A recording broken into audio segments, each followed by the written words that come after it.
Sadhguru, I wanted you to sort of, shed some light for us.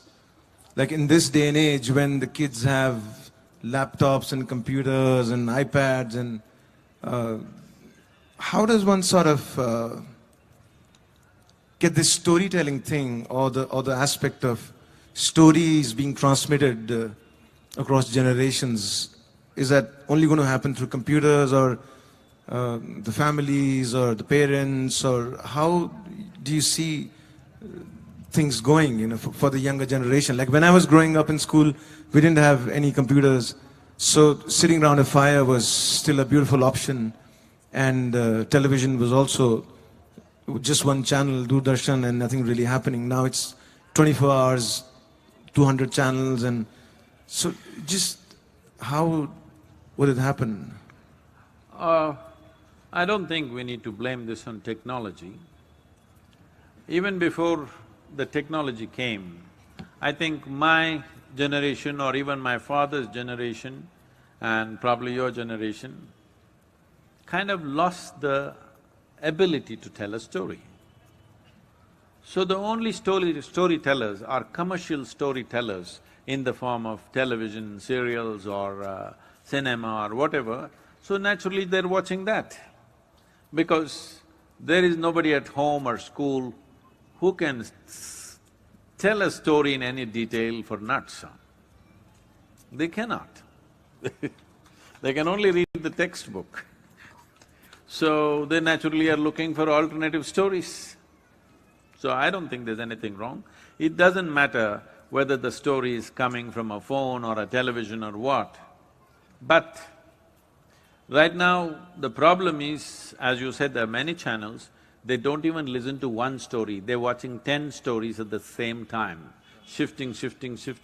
Now that doesn't serve the purpose of why the storytelling, because it doesn't grab you, it's just information. This crime is ours, because this is how we made education seem. We made the children understand education is all about information. But anyway, a time is coming where as artificial intelligence grows, probably in the next 15–20 years, education as you know it will be totally meaningless. Everything that you can do by gathering information, assessing it, assimilating it and projecting it outside, a simple gadget will be able to do better than somebody who thinks they're very intellectual. So everything that you can do with your intellect, a simple machine can do. This happened to me when I was 13 years of age. When I was 13 years of age, the children will laugh at me. When I was 13 years of age, for the first time, I saw a flatbed calculator.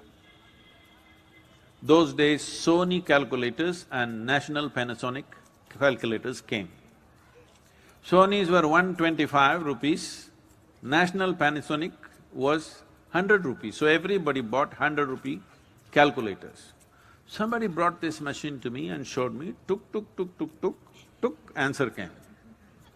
I looked at this and immediately I said, then if this is the thing, why the hell are they torturing me in my math class? Why this mathematics class for me? Because all the teacher needs is this. They can find out the answer right here, why are they asking me? Why are they asking me 2 + 2 how much?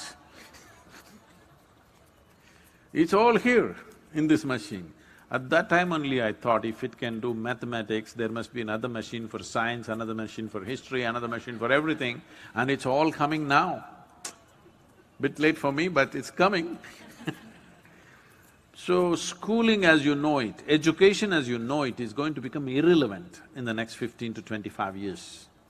So assimilation of information is no more meaningful because a simple gadget will gather more information and give it out as you want it. So this idea of education is what has destroyed a dialectical and a more holistic understanding and observation of life.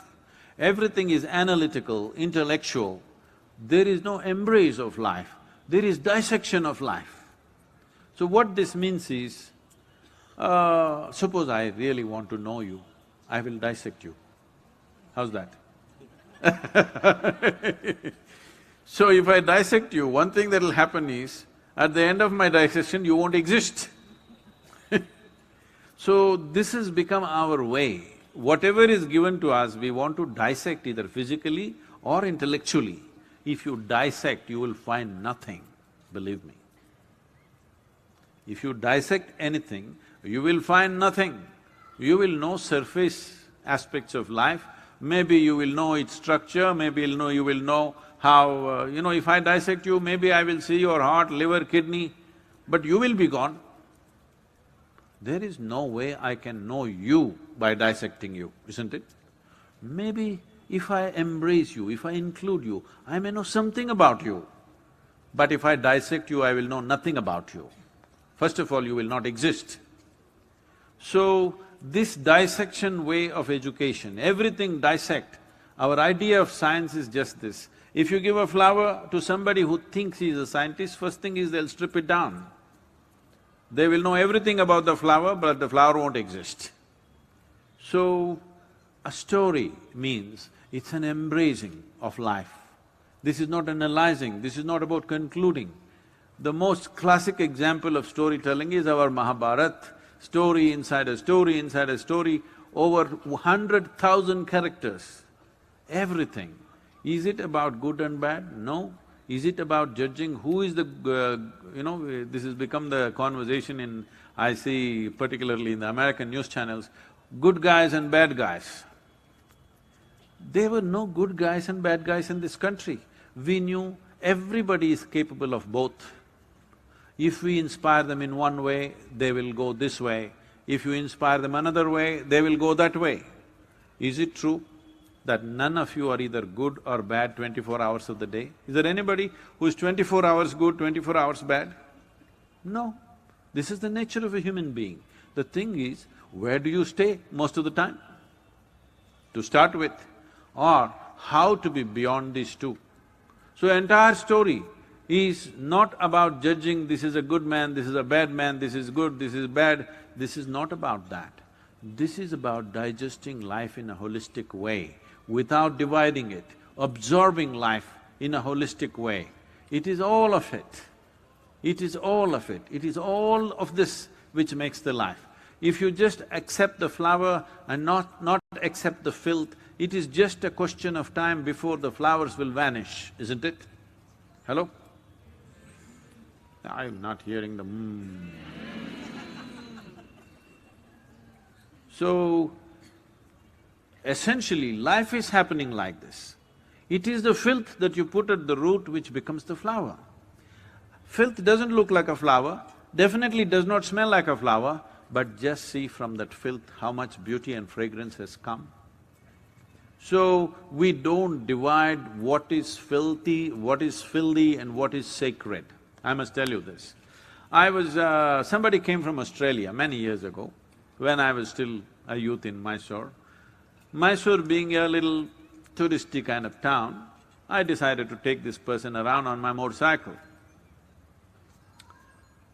So I'm riding and I'm a little, always hard on the throttle. So if I ride fast, holding me and sitting, very close to my ear, I hear shit. Well, today I think people are shitting all over the place throughout the day, but those days it was new. Then if I brake hard at a certain moment, then I hear shit. If they see something beautiful, oh shit. If the food is very spicy, oh shit. Something is very nice, wow, this is real shit. Then I'm looking at this, what is this? Because for me, this business is over in the morning. Why throughout the day somebody is saying shit, shit, shit? Then I thought maybe they're constipated and they're trying to invoke themselves. But then I observed, then I saw they're getting angry and they say, shit, and they settle down. Oh, I thought, oh, it's working. Anything that's working, I don't wish to disturb. Then I thought, see, with the whole understanding of science, we came to certain words which we refer to as mantras. Mantra means a pure sound, which has a certain kind of reverberation with a specific intent. So we came to a powerful word called Shiva. Even in the word Shiva, it's the Shi which is powerful. Va is added to dampen this. For those of you who don't understand what I'm saying, we conduct programs where we prepare people to a certain level of sensitivity. When they come there, if they say Shiva, they'll burst with energy. When this burst happens, you need some control. So sound Va has been added. So these people accidentally, unknowingly, maybe intuitively, they've arrived at the same sound, shit. Then I thought, oh, this is not a problem for me. When I said this, people said, how can you say Shiva and shit are the same thing? Shiva is the highest, shit is the lowest.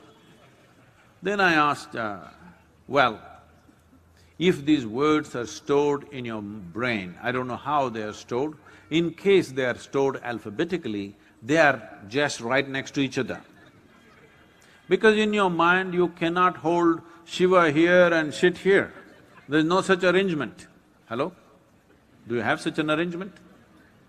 Why I'm saying this is, because the moment you divide something as filthy and sacred, good and evil, God and devil, you have divided the universe. You will never know the reality of your existence. You will only dabble with pieces of life. So, story and the fire just come up, okay? And your attention can take you beyond this division that you create in your mind, because the nature of the intellect is this. If I ask you a simple question, do you want your intellect sharp or blunt? You must choose, I'm going to bless you right now. Sharp.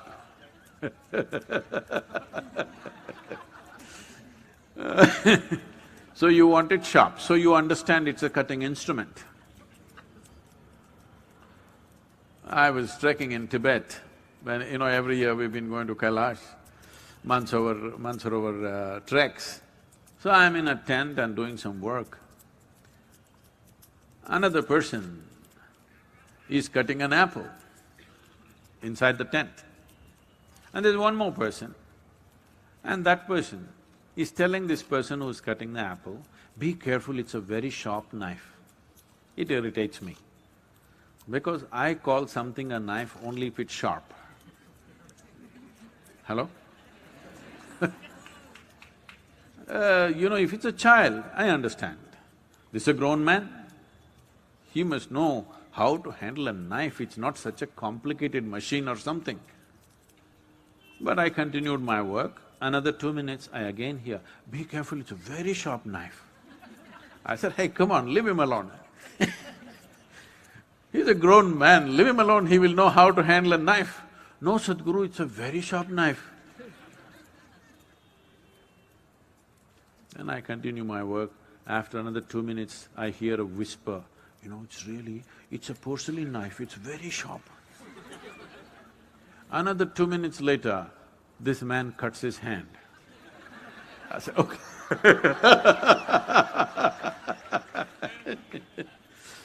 See, knife is not a dangerous instrument. Why we do not give a knife to a child's hand is because a child's hand is not steady. Yes? Not because knife is dangerous. Every day, a knife is saving more lives than it's taking lives, isn't it? In an irresponsible hand, it may take life. In your home, it is making your food. On the surgery table, it's saving thousands of life every day. Without a knife, could you do? But if you have cutting job to do, you must use the knife. Suppose you want to stitch your clothes and you do it with a knife, you will be wearing tatters. Sometimes when I see all these people wearing these denims, I'm thinking maybe they were using knives to stitch these pants.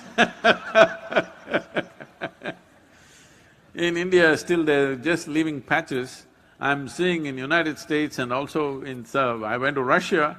In Russia, the pants are almost gone. Hardly there's anything left, everything is gone. I thought they must be using a knife to stitch these pants and that's why this is the consequence. Knife is a good instrument to cut, but it is not a good instrument to do anything and everything, isn't it? So similarly, your intellect is a good instrument to dissect a few physical things and know, but it is not a good instrument to know life, because it'll cut everything into pieces. By the time you analyze somebody that you know, they're finished. After that, you can never look at them with any sense of love or affection. Yes or no? These days, that is why relationships keep falling apart, because you try to analyze them, finished. Because once you analyze them, there is not a single human being, if your intellect is sharp enough, I'm saying, if your intellect is sharp enough, not one goddamn single human being on this planet can pass the test. Can I tell you a story inside a story? A lady went to the butcher's shop and a lot of this chicken were hanging. For some reason, human beings have this kind of, kink in them. For a chicken, its feathers are its dress, colorfully dressed they are. But they pull out all the feathers and then they say this chicken is dressed. I never understood why. You pulled off all their clothing and then say, you're dressed, hanging upside down. So the lady went about lifting a wing and smelling like this and wrinkling her nose, lifting a leg and wrinkling her nose. From chicken to chicken she was going. This was having an effect on all the other customers, they were all looking, maybe it's old, maybe it's bad and whatever. The butcher saw that it is having an impact on his business. So he went to the lady and tapped her on the shoulder. She turned back. He asked her, "Ma'am, would you pass a test like this?"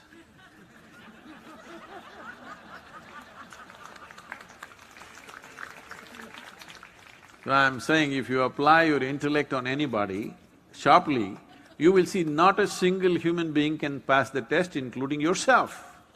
Hello? So this is why you must understand the story. These are all different kinds of stories sitting here. Each one is a story, isn't it? Though they try to behave like, like most people who are walking on the street and driving their dream cars on the street, if you look at them, I think they're trying to practice their last pose in their life, how they should look when they lie in their funeral. Believe me, you will naturally get that pose. You don't have to practice it all your life. Especially if they think they're religious or spiritual, they will become… Do you know this? If you're spiritual, you should not look like this, like this. If you're spiritual… Okay, you must turn slowly.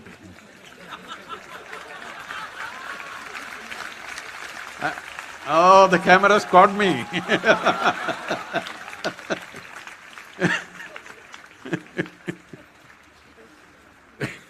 Please.